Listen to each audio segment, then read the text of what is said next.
Bom dia, estamos aqui para mais um estudo da Escola Bíblica Dominical da Igreja Presbiteriana Luz do Mundo, e esse é um momento em que nós realizamos a nossa Escola Dominical online.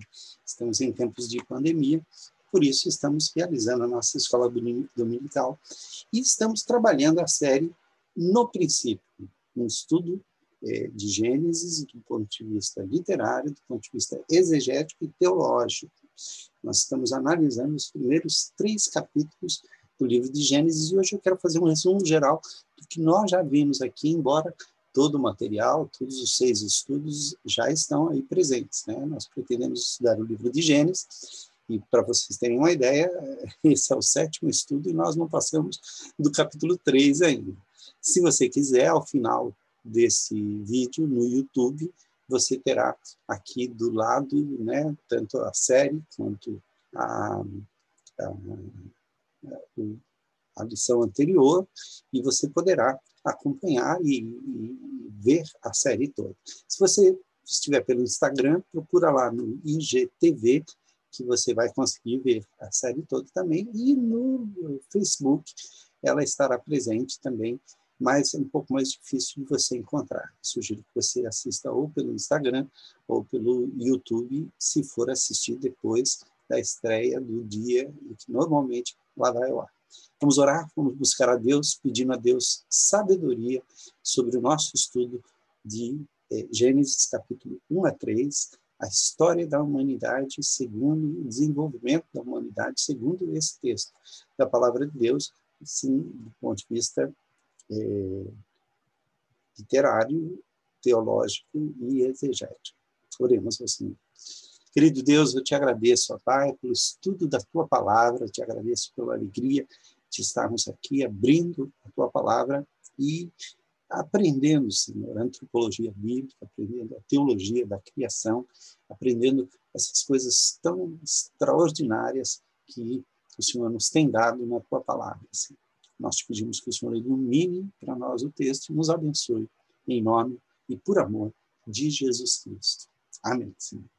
Queridos, nós vamos compartilhar com vocês esta tela e deixe-me aqui deixar tudo direitinho. Nós vamos trabalhar juntos, então, esse texto. Deixe-me aqui. Ok. Ok. Está aqui. Bom, vocês estão me vendo, né? Eu espero que sim. Só não sei onde é que está este vídeo. Vamos dar uma olhadinha, né? Ok. Vamos, então. Só um instante. Deixar armadinha aqui para tudo ter certo, né? Deixe. Ok.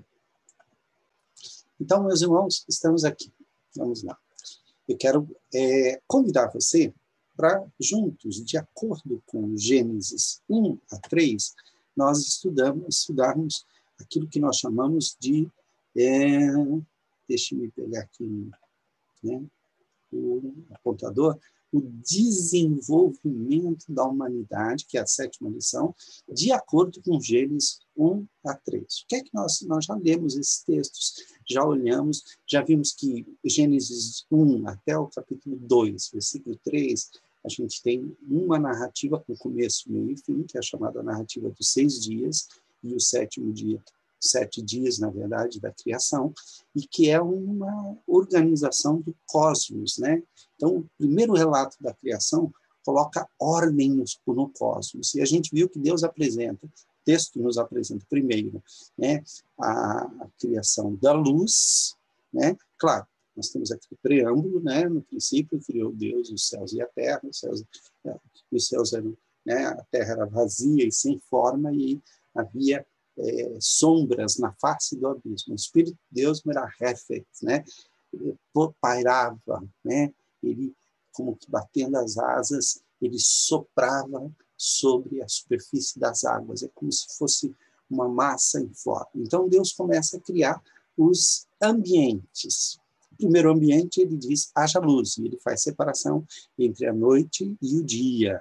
No segundo ambiente, ele faz separação entre as águas de cima e as águas de baixo. Isso tudo está nas lições anteriores, você pode olhar depois os vídeos com mais calma. E aí a gente vai ter a Shamayim, que é lá águas, e Maim, que são a terra. Então, as águas de cima e as águas de baixo, e uma redoma segurando as águas de cima, que é chamada de Hakiah, em hebraico, firmamento em português. Depois ele cria a terra, separa a porção seca das águas, chama a terra, né, chama os mares, e cria também, faz surgir a vegetação. Então, os ambientes, toda a ambientação para a criação já está feita, Deus formou estas coisas. Notem que criação mesmo, a palavra bará, que é uma criação de coisas que não existiam antes, aparece apenas nesses 3 textos, aparece apenas em Gênesis 1:1. No princípio criou tudo, os céus e a terra. Depois vai dizendo que ele formou. Então, ele fez nascer, ele mandou haver. É como se ele estivesse organizando. Mas aqui, aí vem a formação dos chamados exércitos. Ele vai povoar os ambientes. O primeiro ambiente vai ser povoado pelos 2 grandes luzeiros, o maior e o menor, e as estrelas, que são os exércitos da luz, do dia e da noite, que são aqueles que habitam o dia e fazem a separação entre dia e noite e tal. Os exércitos das águas, como águas lá em cima e águas embaixo, então Deus cria os voadores e os nadadores. Então ele povoa as águas de cima e as águas de baixo. E a terra e as plantas vão servir para um novo exército. E aí sim, a palavra bará, que é aquela criação de algo novo, de algo que não havia antes, surge quando ele cria os animais, porque ele cria vida no sentido em que os antigos entendiam. Os antigos não entendiam que as plantas eram vivas, porque elas não se movimentavam. Então, eles não tinham essa noção científica que nós temos hoje. Mas, para eles, os animais são seres viventes, como o homem também é um ser vivente. Nefesh Hayah. Okay?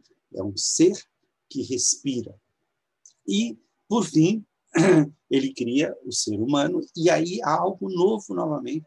Então, a palavra para a criação dos animais também é bará, e a palavra para a criação do homem também é bará, porque aí há no homem algo novo que não existe ainda nos animais. Que seja a consciência de si mesmo, que seja a pessoalidade, que seja esse elemento de imagem e semelhança de Deus. Então, continuando, no primeiro relato da criação, então, nós temos os ambientes e seus exércitos, nós temos uma organização geral. Depois, nós vamos falar um pouquinho, aliás, dentro de Gênesis 1, a gente já tem, com o nosso foco hoje não é Deus, isso já foi focalizado em textos, em lições anteriores, nosso foco hoje é a humanidade na Terra, a humanidade no mundo. Então, nós vamos falar um pouquinho de como estes textos de Gênesis 1 a 2, 3 tratam a questão da natureza humana. Então, a humanidade foi criada no mesmo dia que os animais. Então, compartilha de uma natureza animal. Em algum sentido, ele é semelhante aos animais. Tanto é que o termo usado para homem, no capítulo 2, Nefesh Hayah, também é o termo usado para animais. Os animais também são seres viventes, como o ser humano. Ok? Há uma diferença entre o ser humano e os animais no texto bíblico, mas ele ainda não aparece aqui. A humanidade, aí sim é a primeira grande diferença, a diferença fundamental. O homem, por um lado, ele pertence à criação, mas, por outro lado, ele reflete a imagem de Deus. Na criação, a única coisa, o único ser que reflete a imagem e a semelhança de Deus é o ser humano. Os animais não refletem, manifestam a glória de Deus. O firmamento anuncia as obras das suas mãos. Então, eles anunciam, mas eles não tem a imagem de Deus. E isso é muito importante, porque a imagem e semelhança de Deus é só Deus pode fazer. A palavra imagem é a mesma usada para ídolos. Por isso a Bíblia proíbe o ser humano de construir qualquer imagem de qualquer ser, tentando compará-lo a Deus, porque não há capacidade no ser humano de construir uma imagem de Deus. Não é possível construir uma imagem de Deus. Quem é que pode construir uma imagem de Deus? Como se fosse assim um ídolo representando a Deus, mas um ídolo que anda. Não, os ídolos construídos pelos seres humanos têm boca, mas não falam, têm nariz, não cheiram, têm pernas, mas não andam. Já aquele que Deus criou a sua imagem e semelhança, ele anda, ele caminha, ele tem características que Deus lhe transmite. Nós chamamos isso em teologia sistemática de atributos comunicáveis de Deus. Ok? Então, num sentido, o ser humano se aproxima do animal, no outro sentido, ele se aproxima da natureza de Deus. Por quê? Porque ele foi criado à imagem e semelhança de Deus. E ele recebeu, junto com os animais, uma bênção. Só que a bênção sobre os animais é um pouco diferente. Os dois vão caminhando juntos, né? Crescei, multiplicai-vos, sede fecundos, enchei a terra. Aí vem a diferenciação. Ao homem foi dito, dominai-a, domine a criação, tenha domínio sobre a criação. Então, olha só, sede fecundos, natureza animal, multiplicai-vos, então vai haver mais gente, vocês vão ter que se relacionar entre si, então é a natureza social do homem, enchei a terra, quer dizer, vai criando uma sociedade que vai se dividindo em nações e tal, ok? E sujeitai-a. Então o ser humano vai governar com Deus, debaixo da direção de Deus, a criação que o próprio Deus criou. Deus fez um ambiente propício e colocou ali o ser humano. Mas o capítulo 2 vai ser muito mais profundo nesse sentido, né? A Terra estava vazia no capítulo 2. É diferente, é muito interessante, porque em Gênesis 1 nós temos, no princípio, né, criou Deus os céus e a terra. Você tem a ideia que o universo está vazio. Mas em Gênesis 2, 4, olha o que acontece aqui. Tá? Deixa eu... Ok, aqui. Vamos lá. História da humanidade no mundo. Está faltando alguma coisa aqui, que interessante. Vamos ver o que é que está faltando aqui.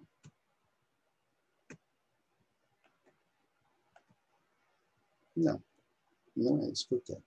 O que eu quero, nesse texto aqui, está escondidinho aqui atrás. Então vamos tentar arrumar isso aqui. Aqui, mais uma vez, vai para trás. Ok. É bacana isso, legal. Então, continuando aqui, espera um minutinho só. O que era para aparecer? Era isso aqui. Tá certo. Então, vamos lá agora. Agora vai dar certinho. Né? Então, voltando aqui, olha só. Esta é a Gênesis. É a Gênese. A palavra Gênese aqui é uma palavra muito especial, que ela vai dividir o livro de Gênesis. Essa palavra em hebraico é a palavra Toledô. Ela pode ser traduzida por gerações, genealogia, pode ser traduzida também por criação. Nesse caso aqui, a melhor tradução seria: estas são as gerações dos céus e da terra quando foram criados, quando o Senhor Deus os criou. E esse é justamente o versículo 4 do capítulo 2. Não havia ainda nenhuma planta do campo na terra, pois ainda nenhuma erva do campo havia brotado. Muita gente diz assim, não, Deus criou tudo e tal, e agora vai começar a coisa a andar, né? E tal. Não, porque quando você termina Gênesis 1, no capítulo 2, versículo 3, ele diz assim, Deus olhou o homem, a natureza, os seres humanos, e tudo era muito bom. Então, aqui não está bom ainda. Então, é como se, peraí, vamos contar isso de outro jeito. Nós dizemos que esse é o segundo relato da criação. E cremos que esses relatos eles circularam separadamente, e depois eles foram juntados, porque quem os juntou entendeu que um complementava o outro, embora possa haver contradições entre eles. A gente já falou sobre isso nas lições anteriores. Então, não havia ainda nenhuma planta do campo na terra, pois ainda nenhuma erva do campo havia brotado. Por quê? Porque o Senhor Deus não fizera chover sobre a terra. Também não havia homem para lavrar o solo. Então, nota, isso não pode ser continuação de Gênesis 1, porque em Gênesis 1 já há homem, já há ser humano, já os criou macho e fêmea, os criou e tal, já há animais, já há plantas. Tudo já está completo em Gênesis 1. Aqui, vamos recontar essa história agora de um ponto de vista mais imanente, aqui, mais perto. Mas nós cremos que Deus, que a Bíblia nos apresenta, ele tem transcendência e imanência ao mesmo tempo. O que para alguns é um paradoxo irreconciliável, mas que a Bíblia coloca de maneira muito clara, apresentando Deus tanto muito junto da sua criação, mas não a ponto de se confundir com ela, mas totalmente separado da sua criação, porque ele não depende da sua criação em nada. Ele é o mantenedor da criação. Então, as gerações do céu e da terra vão se apresentar justamente como uma história muito mais da humanidade no mundo. Olha só, a humanidade, então, é apresentada através da sua criação, que é do pó da terra, e o sopro de Deus. Formou Deus o homem do pó da terra e soprou nas suas narinas o fôlego da vida. Ele passa a ser um ser vivente como os animais, ok? Mas a sua natureza, então, é uma natureza que tem a ver com a terra, pó da terra, e o espírito, o pó volte à terra como era, e o espírito volte a Deus, que o deu, que é justamente essa natureza espiritual do homem que vai se aperfeiçoar através da imagem de Deus e da função, da ação de Deus. O trabalho, a função do homem, ele foi lhe dado governo e administração sob as ordens de Deus, sob a direção de Deus. Então, ele se tornou cuidador da terra, ele foi colocado no jardim para o cultivar e guardar. Então, ele tem capacidade de modificar a natureza e criar cultura. Cultura não é só a modificação da natureza, mas cultura é tudo aquilo que o homem faz na terra e toda a sua idiosincrasia, tudo aquilo que diz respeito ao ser humano. O ser humano foi criado com essa capacidade, conforme Gênesis 1 e 2. A terra vazia, Deus vai e planta um jardim que é regado por rios que foram construídos por Deus, mas a partir de um determinado momento, Deus coloca ali o ser humano para o cultivar e guardar. Então, é uma responsabilidade real ao ser humano. E aqui, quando fala de ser humano, a gente está falando do ser humano, humanidade, como um todo. Não está falando do homem, embora o termo ali seja Adam. Adam, aqui, significa o ser humano. Tanto o homem como a mulher, a diferenciação vai vir depois. Então, o que é que Deus quer que a humanidade faça com o mundo, com a criação, que está debaixo da sujeição do homem, mas uma sujeição pacífica, de cuidador, de guardador, de cultivador, ok? Ele tem que ter o cuidado da terra e tem que ter um cuidado que seja sustentável da criação. Embora essa palavra seja muito recente, ela não aparece na Bíblia, então a ideia é que o ser humano viva em harmonia com a natureza, não destrua a natureza. Não faça da natureza escrava, não escravize a natureza. Ok? Pois bem, diante, então, da criação, o ser humano se apresenta, né, perante os animais, ele tem a responsabilidade de dar nomes aos animais. Isso significa que ele tem a responsabilidade de classificação e catalogação dos animais, conhecer a sua natureza, conviver com eles e estudá-los. Isso é o princípio, talvez, da ciência. Ok?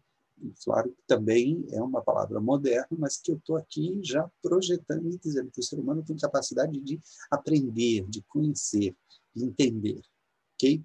E aí, então, começa o nascimento da sociedade, né? Deus vê que a unicidade do homem, a solidão do homem, sem ter alguém que lhe corresponda, que possa olhar nos seus olhos, né? Que possa desafiá-lo no sentido de estar diante dele. Quando se trazem os animais, nenhum se encontra que possa olhar para o ser humano nos olhos e fazer do ser humano alguém com quem ele dialogue. Os animais não dialogam com o ser humano. Eles têm sentimentos, eles têm ações, mas eles não dialogam. Diálogo é uma questão totalmente humana. Era preciso criar alguém que lhe fosse igual.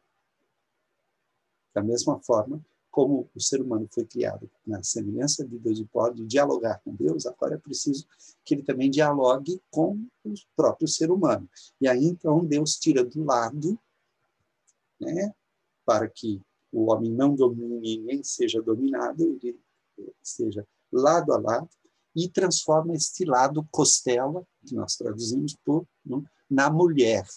E é a primeira vez que vai aparecer Ish e Ishá, que são dois nomes que na nossa Bíblia é traduzido por varão e varoa, no sentido de que ambos têm a mesma raiz, mas são diferentes, eles são complementares, eles foram criados para se encaixar. E macho e fêmea, e você tem aí a base da família, que é, na verdade, a base da sociedade. O desenvolvimento da sociedade começa justamente como se fosse uma célula, que é a família. Esta família, né, se forma, e nós temos ali o texto que aparece 3 vezes na Bíblia para designar a formação da família. Aqui em Gênesis, depois eu tenho a impressão, é Mateus, quando os saduceus vêm perguntar para Jesus sobre o divórcio, sobre o rompimento dessa sociedade, e Jesus diz assim, não, no princípio não era assim. Deus os criou macho e fêmea, e por isso deixa o homem seu pai e sua mãe, né, que significa aqui a divisão, a crescimento do ser humano, né? Por acaso aqui a sociedade era patriarcal, então era o homem que, né, na verdade o que acontecia era exatamente o contrário, porque na sociedade era patriarcal, a mulher deixava o seu lar e vinha morar com o homem. O texto de Gênesis é revolucionário, porque ele diz que o homem também tem que deixar. Não é só a mulher que deixa. Embora ele possa continuar morando na família do pai, por ser uma família patriarcal, ele está formando uma nova sociedade. Ele está formando uma nova célula. E isso ele precisa entender. Porque naquela época, o grande problema que se tinha é que a mulher ela ia para a casa do marido e era quase que uma propriedade. O que está se dizendo aqui é que o homem deixa o seu pai e sua mãe e se une à sua mulher. Então, existe um movimento dos dois de deixarem e existe um movimento de união. Esta união é o aspecto físico e não é o aspecto amoroso, sentimental, de coração, de vontade, da dinâmica da conjugalidade. Os dois vão puxar juntos o mesmo jugo. Então, eles vão se colocar no mesmo jugo para juntos puxarem a sua vida através daquele jugo. Okay? Mas há um elemento também na multiplicação, e os dois se tornam uma só carne, encaixam-se novamente, para completar esses laços de amor, mas também para crescer e se multiplicar e criar a semente, a comunhão conjugal, está faltando o C ali, e a semente, a prole, aqueles que viriam e que vão ajudar a povoar a terra. E aí, ao se crescer e multiplicar, é preciso que se organize. Por isso, você tem aí a formação da sociedade. Essa sociedade projetada por Deus tem que estar debaixo da direção de Deus. Então, Deus dá uma ordem para o ser humano, dizendo, olha, você pode comer de todas as árvores do jardim, mas daqui está no centro A árvore do conhecimento, a palavra conhecimento aí é aquele conhecimento no sentido bíblico, a palavra usada muitas vezes para relação sexual. Então, existe um autor francês, um judeu, que ele traduz esse conhecimento sempre pela palavra penetrar. Então, a árvore do conhecimento do bem e do mal não é um conhecimento intelectual somente, mas é a árvore na qual se penetra no bem e no mal. Então, é um conhecimento empírico. Não coma disso, porque se você comer, você vai experimentar o mal e o bem. E eu não quero que você experimente. Você já sabe o que é bem e mal. O bem é fazer o que eu mando. O mal é não fazer o que eu mando. Se você me obedecer voluntariamente, porque Deus criou o homem como ser livre, e a vontade do ser humano tem que ser livre para poder se relacionar com Deus, aí então nós vamos juntos fazer dessa sociedade uma sociedade natural, porque eles estavam nus e não tinham vergonha. E nós vamos fazer com que o mandato social seja estabelecido debaixo de uma direção divina, onde haja mutualidade, onde haja apoio recíproco, reciprocidade, onde haja um relacionamento saudável entre os seres humanos, a começar pelo relacionamento conjugal, homem e mulher. Continuando, a cultura, então, vai ser estabelecida, governando, cultivando e guardando, vai se estabelecer a cultura e a tecnologia que é o manejo da natureza sustentável. Por quê? Porque as plantas foram criadas para se multiplicarem também. Elas foram criadas com sementes, para que possam se reproduzir. Então, como a erva verde você virar de alimento, então você tem que processar isso. Mas esse processamento tem que ser feito com amor pela natureza, com um relacionamento saudável com os animais. Ok? Tanto é que, no princípio, o ser humano não recebeu, segundo esse texto, ele não pode se alimentar do animal. É a erva verde que serve de alimento. Toda semente, todo fruto, tudo que tem semente, você virá de alimento. Depois do pecado, ele vai permitir ao ser humano que se alimente dos animais. Mas no Éden, sem o pecado, ainda não. O que isso quer dizer? Quer dizer que no início da humanidade não podia comer carne? Não é isso que quer dizer. O que quer dizer é que o autor desse texto está nos dizendo que quando Deus criou as coisas, ele as criou para viverem em harmonia. Ok? E essa harmonia seria dada justamente pelo respeito às coisas criadas. Para viver em harmonia com Deus e os seres humanos e animais, na construção de uma sociedade, de um mundo abundante, este mundo seria e é abundante de recursos que são renováveis. Ok? O ser humano foi criado como a perfeita imagem de Deus neste mundo. E aí? Bom, aí vem a queda, né? Nós já vimos na semana passada. E vimos que a queda tem um cenário. Como é que é esse cenário? É a nudez, é a luta entre a nudez e a astúcia. Deixa eu explicar isso com o texto bíblico, para que você possa entender. Olha só, quando você vem aqui, ó, no finalzinho do versículo 25 do capítulo 2, a conclusão da criação diz o seguinte: ora, um e outro, o homem e a sua mulher, estavam nus e não se envergonharam. A palavra nus é a palavra hebraica harumim, que vem de harum. Harum é nu, é despojado. Mas é um despojado sem maldade. É aquele despojamento, por exemplo, coitado, ele está nu, está pobre, e ele não se vê a maldade da nudez, mas se vê o desprovimento de alguma coisa. Nesse caso aqui, eles estavam desprovidos de qualquer pejo. Não havia vergonha nenhuma. Eles eram inocentes, eles estavam debaixo da inocência que Deus havia criado. Só que essa palavra harum, ela vai aparecer logo em seguida, aqui no texto do capítulo 3, olha, ela aparece aqui, e ela é muito parecida, a mesma palavra, Harum, Harum, só a diferença é que essa está no plural e essa está no singular. E quando se fala da serpente, logo em seguida, a serpente, né, que é e essa serpente aqui não é literal, não é a serpente, mas é alguém que entra e se apodera da serpente, porque essa serpente depois vai crescer e vai se identificar com o dragão na Bíblia, e depois vai se identificar lá no Apocalipse com a antiga serpente, e é o dragão que representa Satanás. Então, nós percebemos aqui, embora o texto não diga claramente, é que existe aqui uma sagacidade, uma astúcia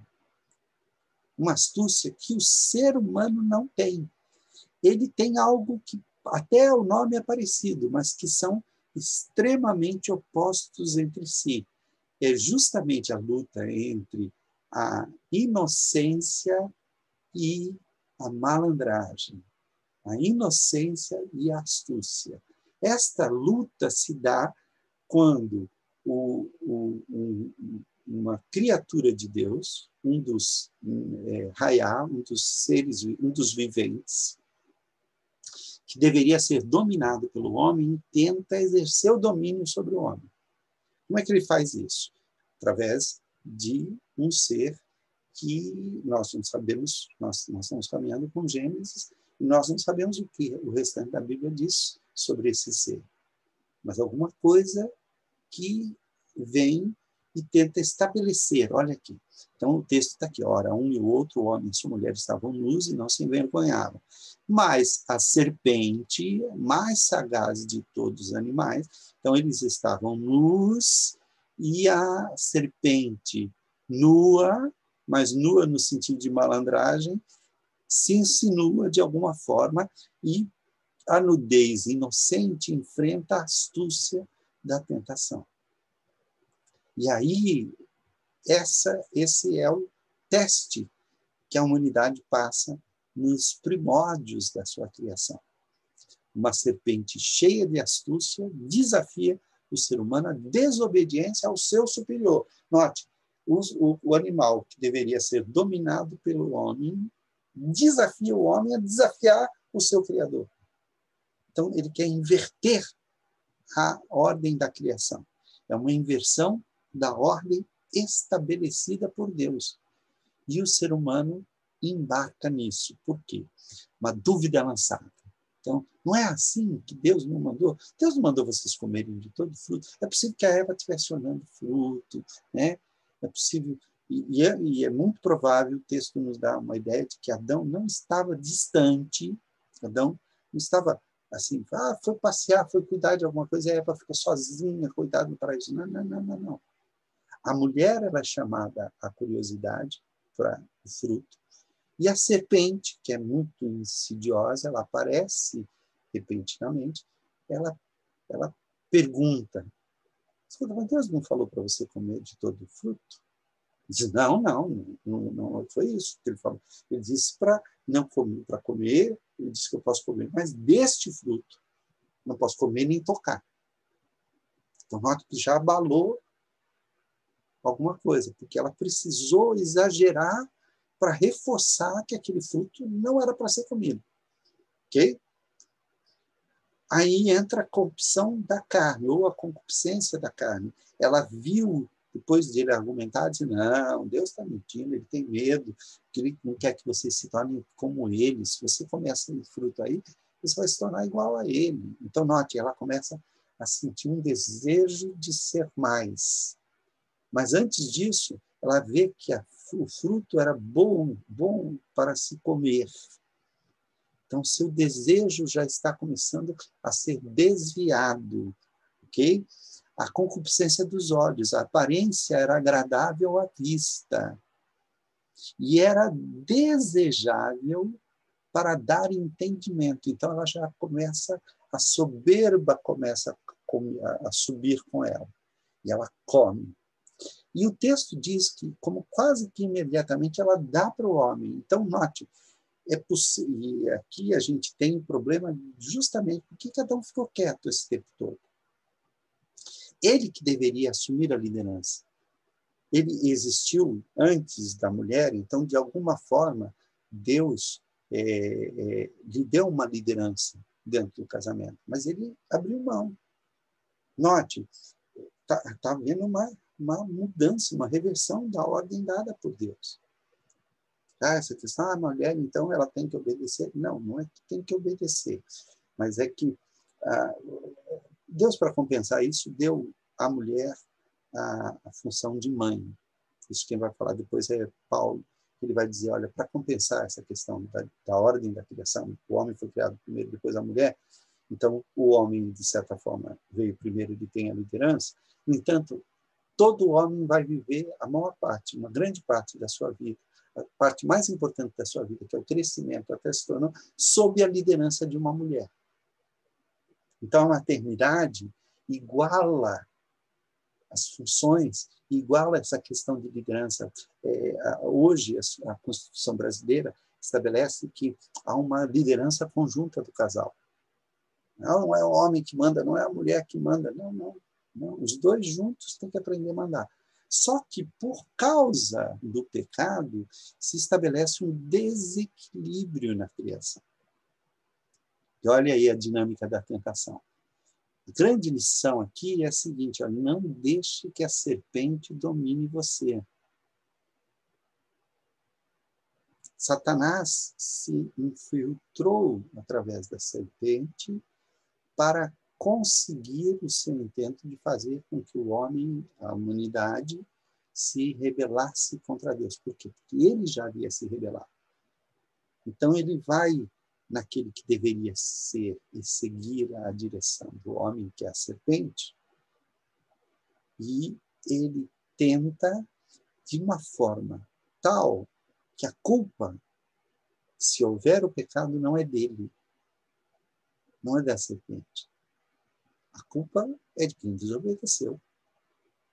Esse é o problema da tentação. A tentação é terrível, porque ela nos convence a nos voltarmos contra Deus. Mas foi a serpente, foi o diabo que me tentou. Sim, mas você poderia ter resistido. Você deveria ter resistido. A responsabilidade é tua. Não foi para a serpente que eu disse. Não deixa o homem comer. Não, eu não falei nada para a serpente. Eu disse a você. E aí, então, nós temos aquela cena em que o homem percebe a sua nudez, tenta se cobrir de uma maneira até patética, né? Fazendo uma tanga de folhas que não cobre nada, tanto ele quanto a mulher, e no fim da tarde ele percebe a presença de Deus e se envergonha da presença de Deus. Então, olha só, o ser humano que deveria dominar foi dominado pela serpente. A humanidade, que é uma imagem de Deus, agora não pode mais, quer dizer, na verdade, ela não deve querer se colocar no lugar de Deus. Ela é a imagem de Deus, mas não pode se colocar no lugar de Deus. O silêncio e a ausência de Adão vai provocar justamente a falta de conjugalidade. Não era para os dois estarem juntos em tudo que eles fizessem? Por que Eva estava sozinha? Por isso é que Deus vai cobrar primeiro Adão. Notem, esse texto é muito interessante porque ele ignora a transcendência de Deus. Ele apresenta Deus como que perguntando e agindo como um ser humano agiria. Então, isso é muito didático para nós, para a gente poder entender. Porque, claro, Deus sabia que quem comeu o fruto primeiro foi Eva. Mas por que ele falou com Adão primeiro? Porque a responsabilidade, em primeiro lugar, foi dada a ele. Deve haver cumplicidade. O que aconteceu? Quem te fez saber que estava assim? Comeste do fruto que eu te proibi? E diz, a mulher que tu me deste, ela me deu do fruto e eu comi. Então, note, foi embora a cumplicidade já. Vai bater, bate nela primeiro. Ela que aprontou. Note, deveria haver cumplicidade, não esse dedo durismo, né? Não a disputa, não a acusação. Faltou cumplicidade. E essa ruptura vai causar uma ruptura consigo mesmo. Primeiro, eles se envergonham. Do que eles estão se envergonhando? De estarem nus? A vergonha é uma ruptura com nossa própria autoestima.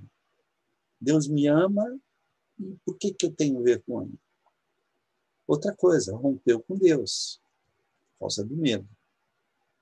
O medo aí faz com que o homem se afaste de Deus. Não foi Deus quem se afastou do ser humano.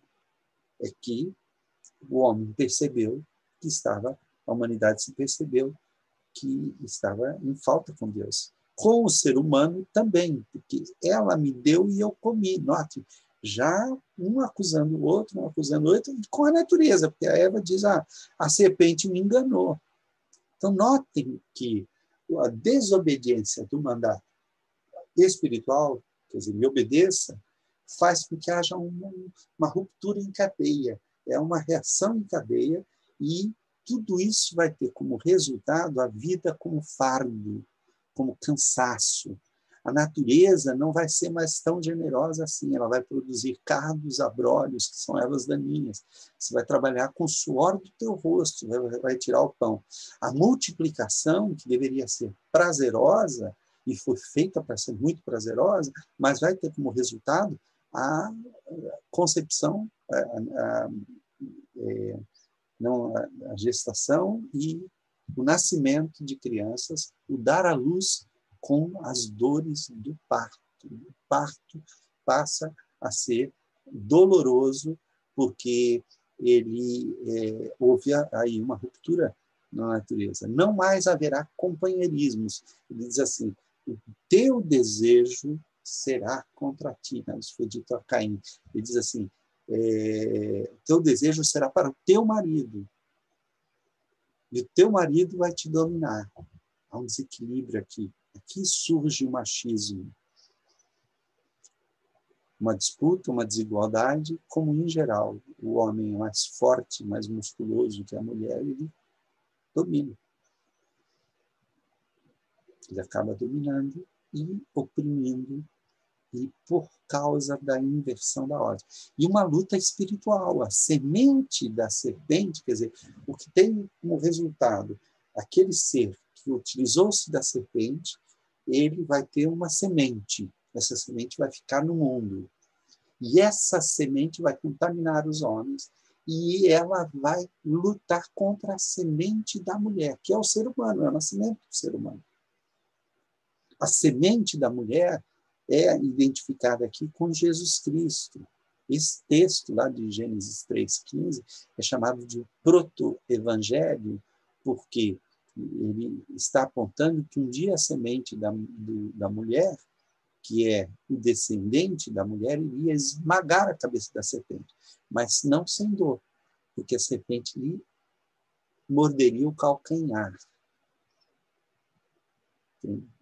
Ok? Lembra do calcanhar de Aquiles, que era a única maneira de matar Aquiles, era através do calcanhar?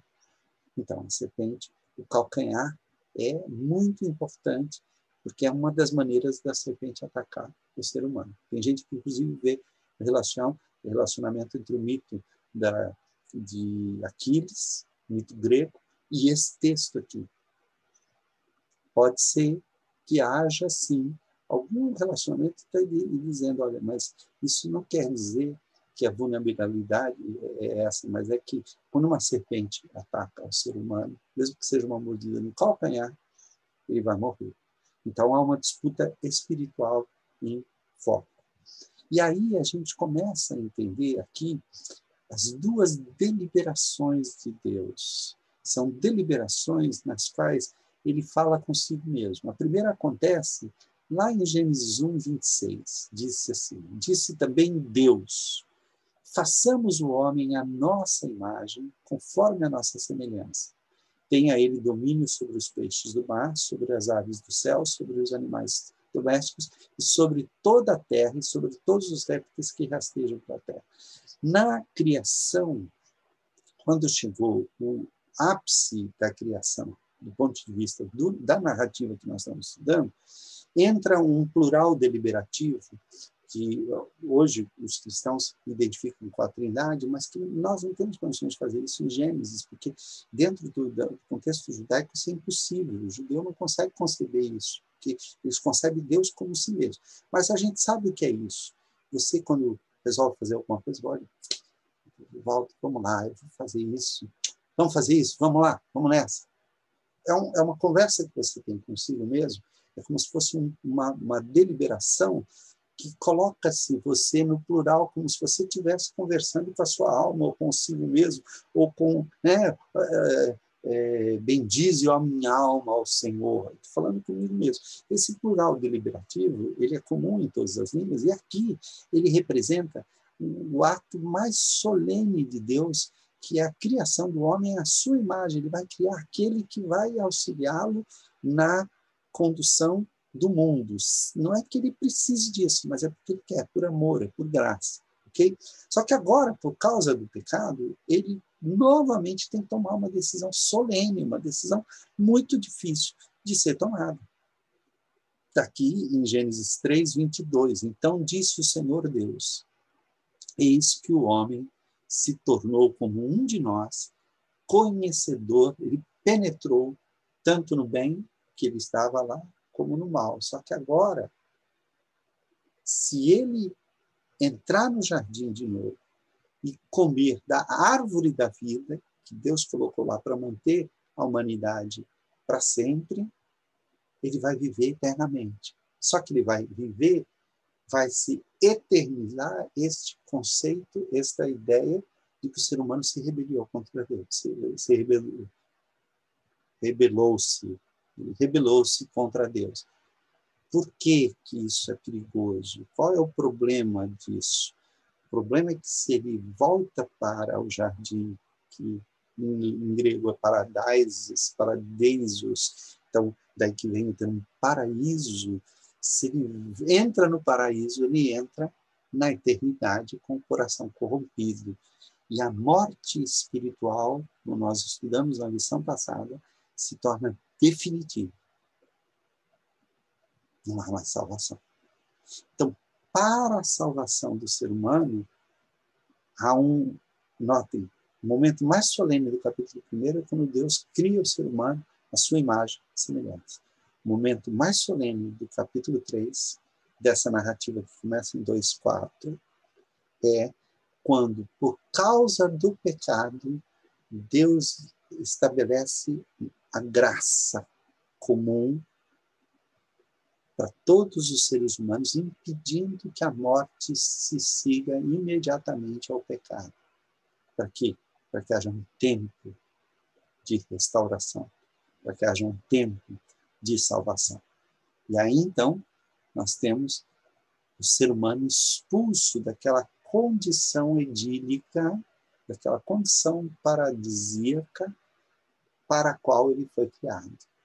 Isso é uma maneira dos escritores explicarem, falar, olha, Deus é bom, não é? Deus é bom. Ele criou todas as coisas boas, Ele criou todas as coisas boas. Então, por que está tudo errado? Está aí a história. Porque o ser humano se afastou de Deus.